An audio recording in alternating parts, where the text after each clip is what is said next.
South Asia is on course for its worst economic performance in 40 years, with decades of progress in the battle against poverty at risk because of coronavirus, the World Bank said Sunday.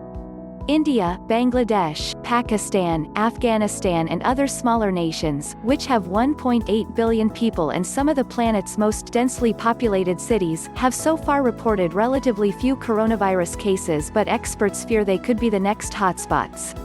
The dire economic effects are already much in evidence, with widespread lockdowns freezing most normal activity, Western factory orders cancelled and vast numbers of poor workers suddenly jobless.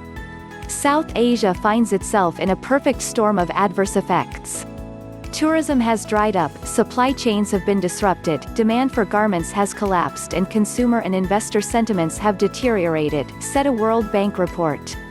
It slashed its growth forecast for the region this year to 1.8 to 2.8% from its pre-pandemic projection of 6.3%, with at least half the countries falling into deep recession.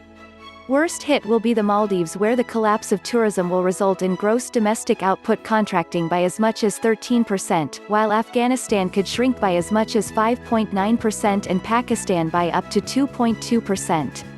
Regional heavyweight India, where the fiscal year began on April 1, will see a growth of just 1.5 to 2.8% in its current financial year, down from an expected 4.8 to 5.0% for the year just ended, the bank predicted.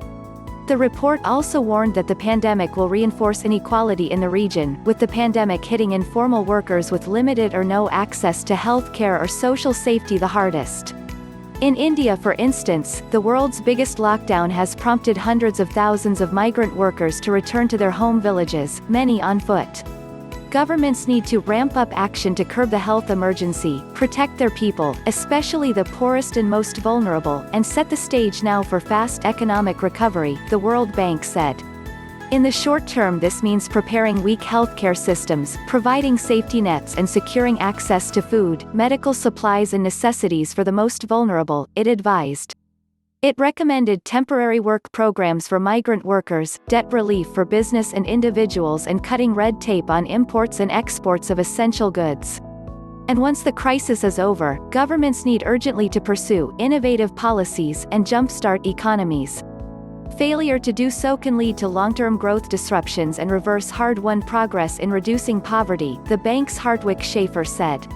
The World Bank is taking broad, fast action, deploying up to $160 billion in financial support over the next 15 months to help countries protect the poor and vulnerable, support businesses, and bolster economic recovery.